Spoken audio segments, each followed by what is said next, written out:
세관에 앉아 있는 것을 보시고 이르시되 나를 따르라 하시니 일어나 따르니라.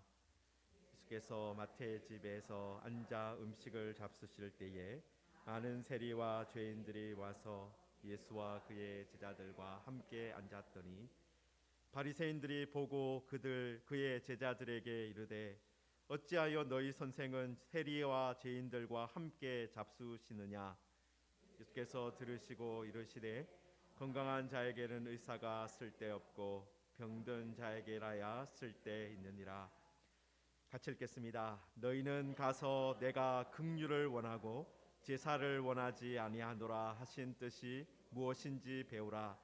나는 의인을 부르러 온 것이 아니요 죄인을 부르러 왔노라 하시니라. 아멘. 네, 우리 옆에 계시는 분과 잠깐 인사하겠습니다. 우리 다음 주가 추수감사주일인데요. 당신 때문에 참 감사합니다. 그렇게 인사하겠습니다. 당신 때문에 참 감사합니다. 네, 우리가 오늘 세리 마태를 예수님께서 제자로 부르신 장면, 그리고 세리 마태가 또 친구들을 데리고 와서 함께 식사를 나누는 그런 이야기를 살펴보려고 하는데요. 여러분, 21세기를 살아가는 우리들도 세금을 거두는 사람을 그렇게 좋아하지는 않을 겁니다. 저도 요즘에 이제 종교인 과세가 시작되어서 저도 이제 매년 5월달에 이제 세금 신고를 하고 세금을 내게 되는데요. 이 신고를 할 때쯤 되면 어떻게 하면 절세를 할 수 있을까 고민을 하게는 돼요. 그래서 개인연금에 돈을 조금 이렇게 저축을 한다든지 그런 방법을 통해서 어떻게 하면 조금이라도 세금을 절약할 수 있는가, 그런 방법을 생각을 합니다. 여러분, 그렇지만 우리가 어느 누구도 세금을 거두는 공무원들, 이제 세금에 관련된 일들을 하는 공무원들 보면서 죄인이다라고 부르지는 않습니다. 그죠? 당연히 해야 될 일을 하는 중요한 사람들이다. 그분들이 일을 잘할 수 있도록 협조를 해줘야 되겠다, 그렇게 생각을 하지, 그 세무서에서 일하는 공무원들을 보고 죄인들이다 그렇게 부르지는 않습니다. 여러분, 그런데 예수님 시대의 유대인들은 세리들을, 세금을 거두는 일을 하는 사람들을 죄인이라고 불렀어요. 왜 그런지는 좀 더 앞으로 본문을 살펴보면서 말씀을 드리겠고요.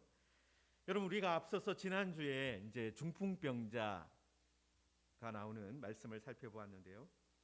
여러분, 사람들이 보기에 중풍병자는 어떤 사람입니까? 육신이 아픈 사람이잖아요.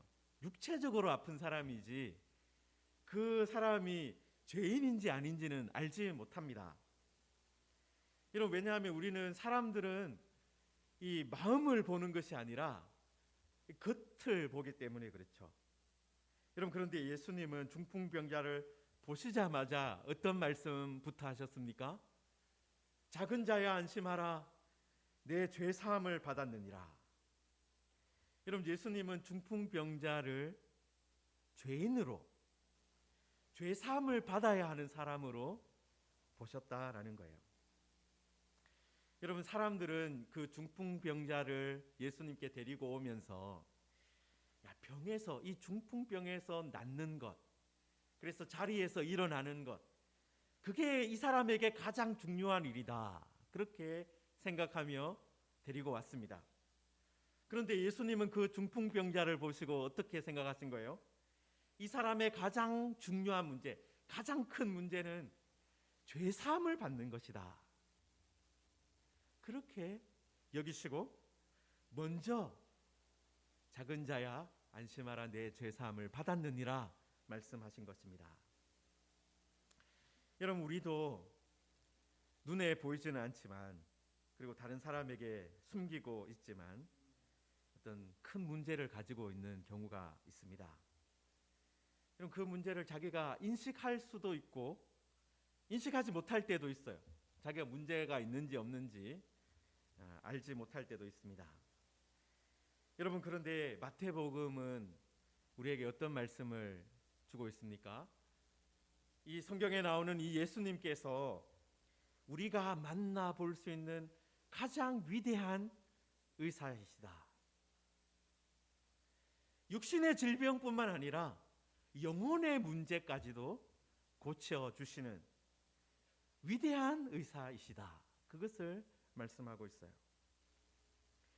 예수님은 우리의 육신도 보시지만 우리의 마음도 다 보시는 분이십니다. 여러분, 그래서 우리의 모든 약한 것 그리고 우리의 모든 병을 고쳐 주실 수 있는 분이세요. 이런 문제는 무엇이냐면요, 우리가 문제가 없다라고 생각하고 예수님께 나가지 않는 것이 가장 사실 심각한 문제입니다. 여러분, 그런데 우리는요, 육체의 질병은 어떻습니까? 육체의 질병은 그래도 병원에 가서 의사 선생님한테 숨기지는 잘 않잖아요. 문제가 있으면 고쳐주세요 하면서 의사 선생님에게 말을 합니다. 여러분, 그런데 우리가 마음에 어떤 질병이 있을 때, 우리에게 영혼에 어떤 문제가 있을 때는 잘 드러내지 않고 숨길 때가 많다라는 거예요. 여러분, 중풍병자도 사람들이 그 사람을 예수님 앞에 데려오기 전까지는 어떻습니까? 자신이 죄인이라는 것, 마음속에는 죄가 가득 차 있다는 것을 드러내지 않고 있었습니다. 여러분, 그러다가 예수님 앞에 오니까 이 사람의 가장 큰 문제가 죄의 문제였구나. 그것이 드러난 것이었습니다. 여러분, 제가 프랑스에서 선교사 학교에서 훈련을 받을 때 본 일인데요. 여러분, 그 학교가 주중에는 이제 선교사들 훈련하는 학교로 쓰이지만 주일에는 이제 지역 교회로 예배당으로 또 사용이 되었어요. 여러분, 그런데 갑자기 어느 주일날 담임 목사님이 보이지 않는 거예요.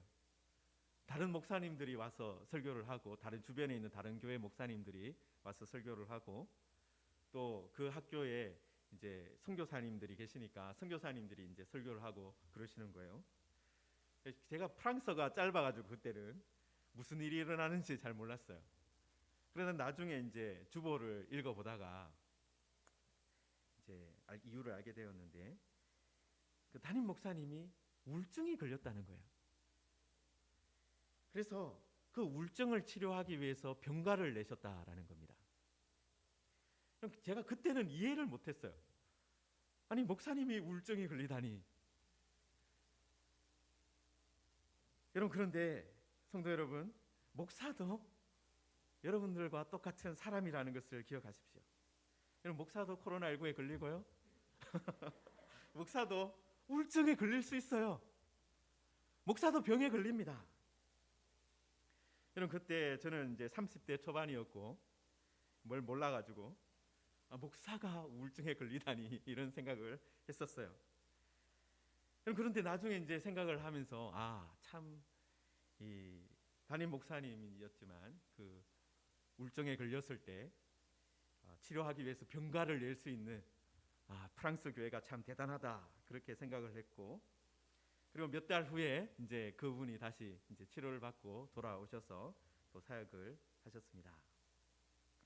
여러분, 그런데 우리 한국 교회는 어때요?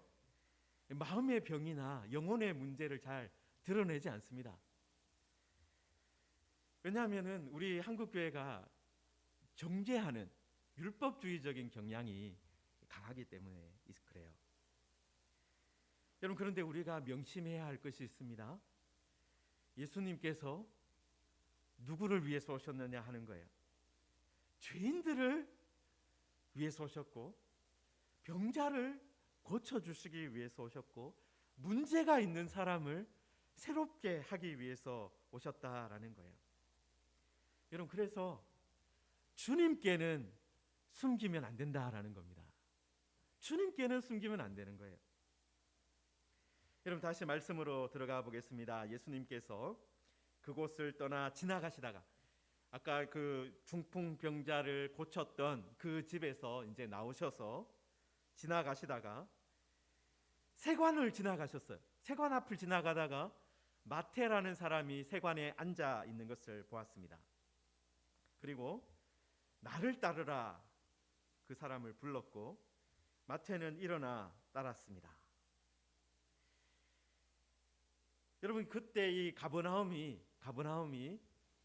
이 갈릴리의 북쪽에 있는데요. 갈릴리 바다의 북쪽에 있는데 상당히 큰 도시 중에 하나였습니다. 왕의 관리가 머무는 관청도 있었고, 그 다음에 여러분 앞에서 우리가 백부장이 있었잖아요. 그러니까 백부장이 있다는 것은 군대가 주둔하고 있는 곳인 거예요. 헤롯 왕의 군대가 주둔하고 있는 도시이기도 했고, 그 다음에 여기 세관도 있었어요. 여러분, 그 갈릴리 가버나움이 많은 물자가 오고 가고 또 많은 사람들이 오고 가는 곳이니까 그곳에 세관도 있고 군대도 있고 여러 관청도 있었던 것입니다. 여러분, 그래서 이 여행자들이 가버나움에 들어오면서 세금을 내야 되면 세금을 내야 되고, 또 갈릴리의 어부들이나 이렇게 갈릴리에 사는 사람들도 어떤 물자를 반출하고 할 때 세금을 내야 하는 거예요. 여러분, 그런데 그때 세금을 내는 그 방식이 지금 우리 때와는 많이 달랐습니다. 여러분, 세관의 업무가 그 당시엔 하나의 사업이었어요. 사업. 여러분, 그래서 얼마의 세금을 징수할지를 어떻게 정하느냐 하면 경매를 통해서 정했습니다. 경매. 가장 많은 액수를 써내는 사람이 세리장이 되는 거예요. 이 가버나움의 세금을 제가 100달란트를 거둬드리겠습니다. 그렇게 써냈어요. 그런데 다른 사람이, 우리 김민 목사님이 110달란트 이렇게 적어내면 누가 세리장이 되는 거예요? 더 많이 낸 그 사람이 세리장이 되어서 세관 업무를 보게 되는 거예요. 여러분, 그러니까 헤롯 왕이 자기 관할이니까 그곳에 이제 얼마의 세금을 낼지를 경매를 통해서 정하고, 그 사람에게 세리장의 임무를 주고, 그 다음에 세리장은 어떻게 하는 거예요? 내가 110달란트를 적어냈는데 그거보다 더 많이, 이거는 다 왕한테 바쳐야 될 것이고 그거보다 더 많이 거둬야지 자기한테 수익이 오는 구조입니다. 여러분, 그러니까 세리장은 어떻게 하겠어요? 세리들한테 어떻게 하든지 세금을 많이 거둬라, 그렇게 명령을 내렸을 겁니다. 여러분, 그래서 이 세리들이요, 그 당시에 이제 정치적으로 보면 왕의 뒷배를 가지고 있는 거잖아요. 나름대로 지위가 있고 힘이 있는 그런 존재였습니다. 그런데 유대인들이 보기에는 어떻습니까? 이거는 하나님께 충성하는 사람들이 아니라 로마 제국에 의해서 임명된 헤롯 왕에게 충성하는 사람들이니까 이 사람은 부정하다, 그렇게 여겼습니다. 여러분, 미시나나 이 탈무드 같은 랍비 문헌에 따르면은 이 세금을 징수하는 유대인들이 재판 업무에 종사할 수가 없었어요. 증인이 될 수도 없었습니다. 이 세리들은 거짓말쟁이다, 죄인이다, 그렇게 여기기 때문에 증인이 될 수도 없었어요. 여러분, 그리고 회당에서 쫓겨났습니다. 회당에 들어와서 예배를 드릴 수가 없는 거예요. 여러분, 그리고 이 세금 징수자 세리들이 어떤 집에 들어가면 그 집이 부정해진다, 그렇게까지 여겼습니다. 여러분, 그러니까 유대인들은 세리가 부정할 뿐만 아니라 세리가 어떤 집에 들어가면 그 집이 부정해진다. 마치 세리를 누구처럼 여긴 거예요? 나병 환자처럼 여긴 거예요. 여러분, 그래서 세리를 속이는 것은 죄가 아니다라고까지 말을 했습니다. 여러분, 제가 만약에 갈릴리에 이 물고기를 잡는 어부인데 물고기를 100마리 잡았어요. 그런데 세관에 가서 자, 이 물고기를 내가 우리 가버나움 말고 저기 저 북쪽에 있는 어느 동네에 팔려고 한다. 이제 물건을 반출할 거다. 그렇게 했을 때 100마리가 아니라 50마리다. 그렇게 속여도 괜찮다라고 유대인들이 생각했다는 거예요. 세리에게 거짓말하는 것은 죄가 되지 않는다. 그렇게 여겼다라는 거예요. 여러분, 세리들을 그렇게 생각을 하고 있었습니다. 그런데 예수님께서 세관을 지나가시면서 거기에 앉아 있는 세리를 보시고 나를 따르라라고 부르셨다라는 거예요. 제자로 부르셨다라는 겁니다. 제자로. 여러분, 그뿐만 아니라 예수님께서 누구의 집에 가셨어요? 세리의 집에, 마태의 집에 가셔서 그곳에서 앉아서 음식을 잡수셨어요. 여러분, 앞에서 세리가 다른 집에 들어가도 그 집이 부정하게 된다라고 했는데, 아예 예수님은 세리의 집에 들어가셔서 앉아서 식사를 하셨으니, 여러분, 바리새인의 생각에는, 유대인들의 생각에는 어떻겠습니까? 이거 정말 이 예수님이 부정하게 되는 일을 하고 있다, 그렇게 여겼을 겁니다. 여러분, 그리고 그 자리에는 누가 또 있었습니까? 많은 세리와 죄인들이 와서 예수와 그의 제자들과 함께 앉았다라고 했습니다. 여러분, 지금 또 가장 친밀한 교제가 식탁 교제잖아요. 같이 함께 밥을 먹으면서 같이 음식을 나누고 하는 것이 가장 친밀한 교제인데, 여러분, 그 자리에 많은 세리와 죄인들이 함께 앉아서 예수님과 제자들과 음식을 나누어 먹은 거예요. 여러분, 지금 마태가 예수님을 따라가겠다 이제 결심을 하고 이제 새로운 삶을 출발하면서 이 자기 친구들을 초대를 했는데 그 사람들이 다 누구라는 거예요? 세리였다라는 겁니다. 죄인들이었다라는 겁니다. 여러분, 지금 그 당시에는 어떤 식사를 할 때 여기에 보시면 앉아라는, 마태의 집에 앉아라고 되어 있을 때 1번에 보시면 난하주를 보라 그렇게 되어서 이렇게 되어 있는데 기대어서 앉아 있는 겁니다. 여러분, 그림을 잠깐 하나 보시겠는데요. 여러분, 요 우리가 아주 잘 아는 유명한 다빈치의 최후의 만찬 그림이지 않습니까? 예수님이 이렇게 앉아서 음식을 드셨을까요? 그렇지 않을 거예요. 이 다빈치가 이제 14세기, 15세기 사람이니까 15세기에 식사하는 모습을 그려놓은 거예요, 사실은. 15세기에 그 당시 사람들이 이렇게 이제 둘러서 음식을 먹고 있는 그 장면을 그림으로 남겨놓은 겁니다.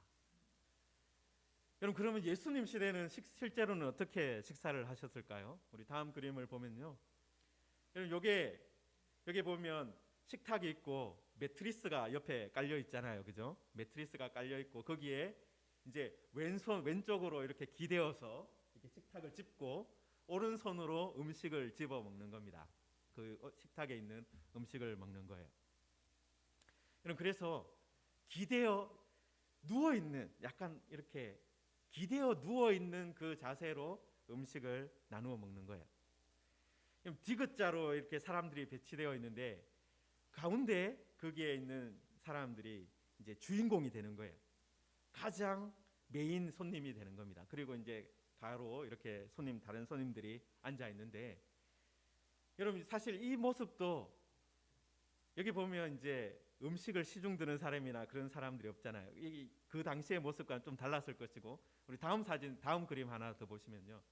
여러분, 그때 만약에 음식을 먹으면 아마 이런 약간 주변에 이제 음식을 가져오는 사람들, 또 이렇게 어떤 시중을 들기 위해서 서 있는 사람들, 이런 사람들이 북적거리는 그런 장면이었을 거예요.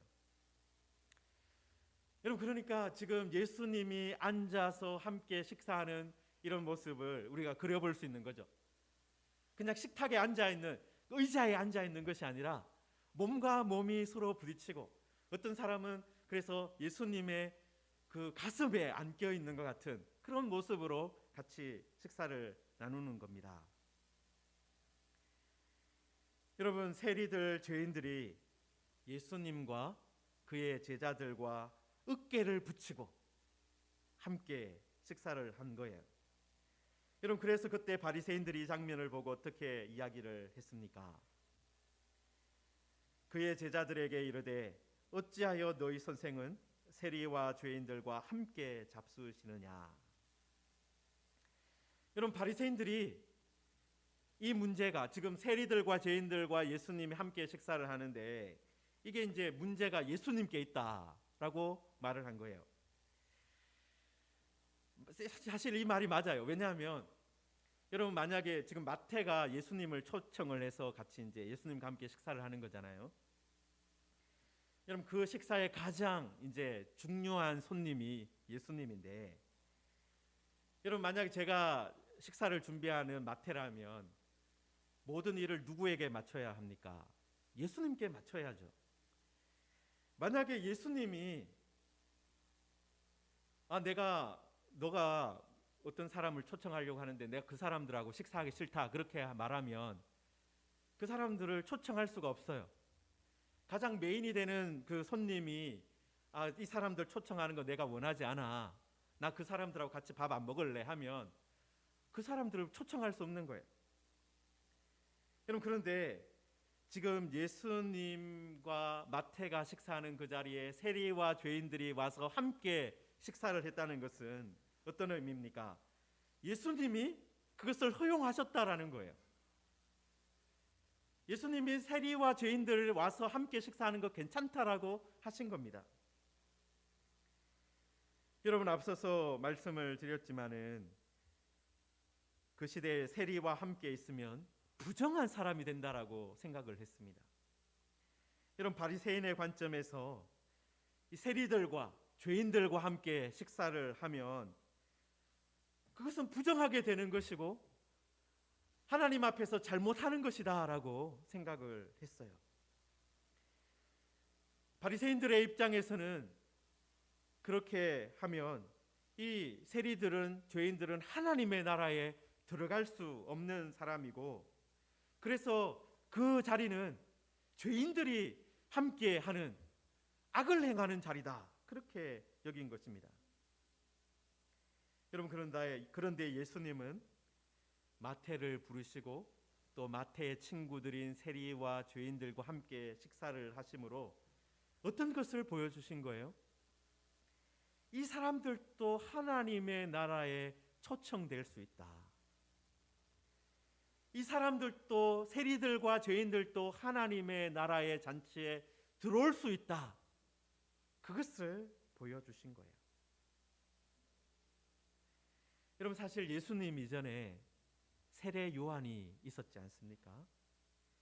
여러분, 세례 요한이 세리들에게 어떤 말을 했습니까? 누가복음 3장 11절에 보시면은 세리들이 세례를 받으러 왔어요. 그들이 물었습니다. 선생이여, 우리가 무엇을 하리까?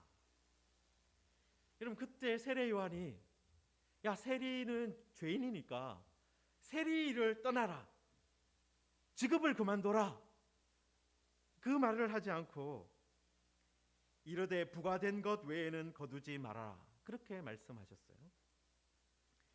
여러분, 군인들도 세례 요한을 찾아와서 우리들은 어떻게 해야 됩니까? 우리는 무엇을 해야 합니까? 라고 물었을 때 사람들에게 강탈하지 말며 거짓으로 고발하지 말고 받는 급료로 족한 줄 알라, 그렇게 말을 했습니다.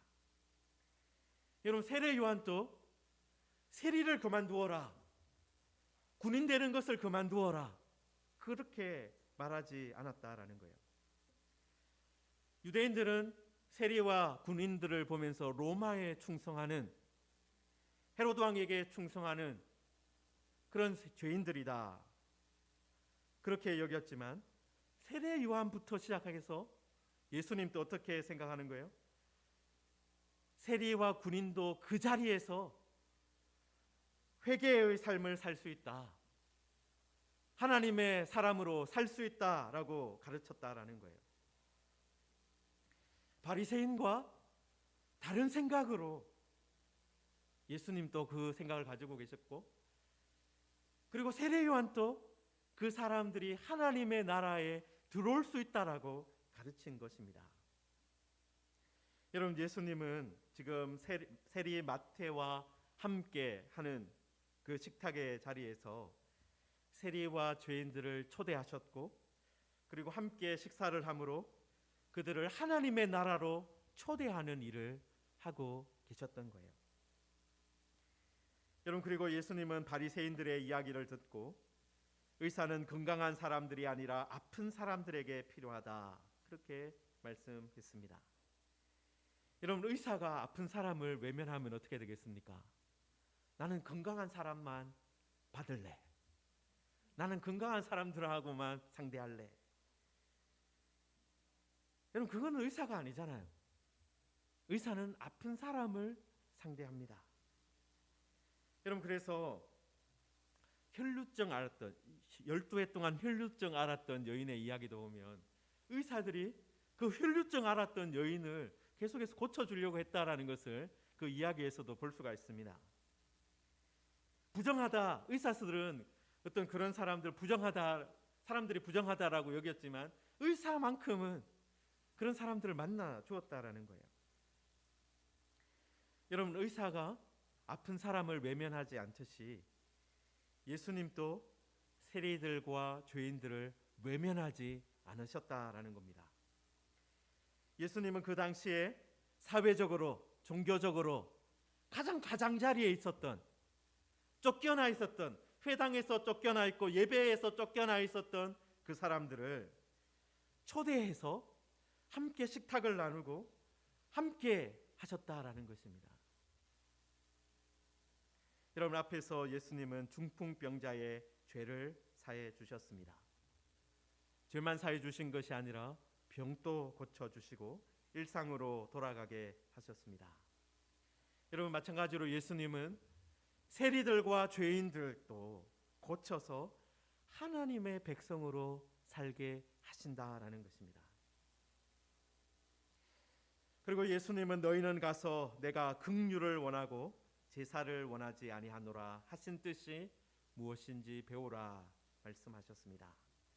여러분, 이것이 호세아서 6장 6절에 나오는 말씀인데요. 여러분, 호세아 선지자는 어떤 사람입니까? 어떤 선지자였습니까? 자기 아내가 부정한 일을 했어요. 자기 아내가 창기의 일을 했습니다. 그런데 바로 그 죄인인 아내를 다시 받아준 그런 선지자입니다. 자신의 삶으로 이 메시지를 보여준 사람이에요. 하나님께서 호세아를 통해서 어떤 말씀을 하시는 거예요? 내가 긍휼을 원한다. 제사만 드리는 것이 아니라 하나님은 긍휼을 원하시는 분이다. 여러분, 긍휼이라는 것이요, 여기 우리가 신약에서는 긍휼이라고 번역되었지만 그 호세아서 6장 6절에 가시면 인애라고 번역이 되어 있어요. 나는 인애를 원한다. 여러분, 인애가 히브리어로 무엇입니까? 헤세드예요. 헤세드. 여러분, 헤세드가 어떤 거예요? 신실한 언약적인 사랑이에요. 변하지 않는, 하나님이 하시는 사랑을 말할 때 헤세드라고 부릅니다. 변하지 않는 충성. 여러분, 하나님께서 그의 백성에게 헤세드를 베풀어 주시잖아요.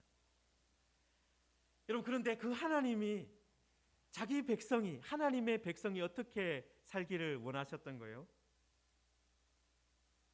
인애를 베풀며 긍휼을 베풀며 살기를 원했다라는 것입니다. 여러분, 우리는 하나님께서 우리에게 하나님이 우리에게 긍휼을 베풀어 주셔야지, 하나님이 우리에게 인애를 베풀어 주셔야지, 하나님이 나에게 헤세드 주셔야지, 그런 생각은 늘 하면서 우리가 헤세드를 베풀하면서 살아야지, 내가 인애를 베풀며 살아야지, 내가 긍휼을 베풀며 살아야지, 이것은 잊어버리고 살 때가 많습니다. 여러분, 그런데 하나님께서 호세아 선지자를 통해서 나는 인애를 원한다. 너희들이 하나님의 백성이라고 불리는 너희들이 인애를 베풀며 살기를 원한다. 긍휼을 베풀며 살기를 원한다. 그것을 말씀하고 있는 거예요. 사랑하는 성도 여러분, 우리가 하나님의 자녀답게 산다라는 것이 어떤 것입니까? 여러분, 하나님의 자녀답게 산다는 것은 바로 이렇게 긍휼을 베풀며 사는 거예요. 하나님이 죄인들을 구원하기 위해서 아들이신 예수님을 보내셨어요. 그리고 예수님은 죄인들을 구원하기 위해서 자기의 생명까지 드렸습니다. 여러분, 그렇다면 하나님의 백성이라고 주장하는 바리새인들, 예수님 시대의 바리새인들 어떻게 살아야 했겠습니까? 죄인들을 구원하는 일에 가장 앞장서야 했다라는 거예요. 여러분, 그런데 이 바리새인들이 하나님의 자신을 하나님의 사람들이라고 불렀던 생각했던 바리새인들은 이 세리와 죄인들을 정죄하고 있었다라는 것입니다. 그리고 예수님을 정죄했다라는 거예요. 여러분, 예수님의 마지막 말씀을 우리들 보기를 원합니다. 나는 의인을 부르러 온 것이 아니요 죄인을 부르러 왔노라. 여러분, 이것이 바로 하나님이 원하시는 긍휼입니다. 죄인을 불러 하나님의 백성 되게 하는 것, 죄인을 불러 제자 되게 하는 것, 죄인을 불러서 회개의 삶을 살게 하는 것, 그것이 바로 예수님의 사명이었고, 그 다음에 예수님을 따라가는, 예수님을 믿는 사람의 사명이다라는 거예요. 여러분, 우리도 예수님의 제자로 먼저 하나님의 나라의 잔치에 초대받은 사람으로 우리는 어떻게 해야 됩니까? 우리도 다른 사람에게 헤세드를, 인애를, 긍휼을 베푸는 사람이 되어야 하는 거예요. 여러분, 우리 주님 또 죄인을 부르러 오셨고, 그것을 믿는 우리도 죄인을 부르는 삶을 살아야 하는 것입니다. 여러분, 우리가 2022년 추수감사주의를 앞두고 있는데요, 우리가 이번 한 해 동안 어떤 삶을 살았는지 우리가 돌아보아야 할 것입니다. 만약에 우리가 다른 사람을 정죄하는 그런 삶을 살았다면 남아있는 한 달 반 동안에는 어떻게 살아야 되겠습니까? 긍휼을 베푸는 삶, 인애를 베푸는 삶을 살아야 하는 거예요. 여러분, 하나님께는 변함없는 충성을 바치시고 이웃에게는 긍휼을 우리가 베풀어야 하는 것입니다. 사랑하는 성도 여러분, 이번 한 주간 동안에 한 걸음 더 가까이 가시고 한 번 더 그 사람을 위해서 기도해 주시고 한 번 더 그 사람을 용서해 주시고 한 번 더 그 사람의 손을 잡아주는 그런 한 주를 보내시기 바랍니다. 여러분, 그래서 다음 주에 올 때는 우리 주님께서 말씀하신 대로 긍휼을 베풀며 살았습니다. 그것을 감사합니다. 예수님과 함께 같은 길을 가게 하심을 감사합니다. 그렇게 감사하는 우리 모두가 되기를 주님의 이름으로 축원합니다. 우리 말씀을 생각하며 함께 기도하겠습니다.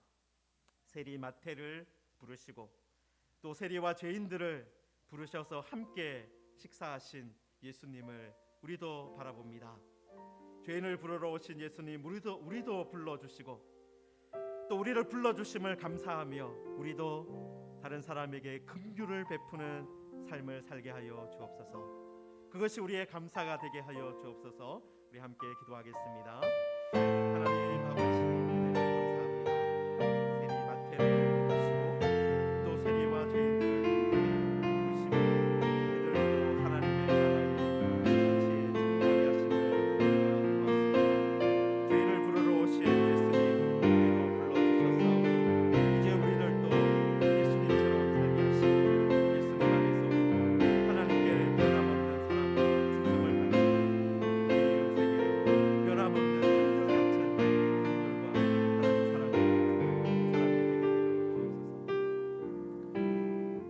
하나님 아버지, 예수님께서 이 땅에 오신 것이 죄인을 부르러 오신 것임을 감사합니다. 하나님, 우리의 문제, 우리의 영혼의 문제 주님 앞에 내어놓습니다. 세리마태를 부르셨던 것처럼 우리도 불러주시고 우리도 이제 하나님 나라의 잔치에 참여하는 하나님의 백성으로 살게 하여 주옵소서. 하나님 아버지, 우리가 하나님께 한결같은 충성을 바치기를 원합니다. 또한 우리 주변에 있는 사람들에게 긍휼을 베풀고 인애를 베푸는 사람 되기를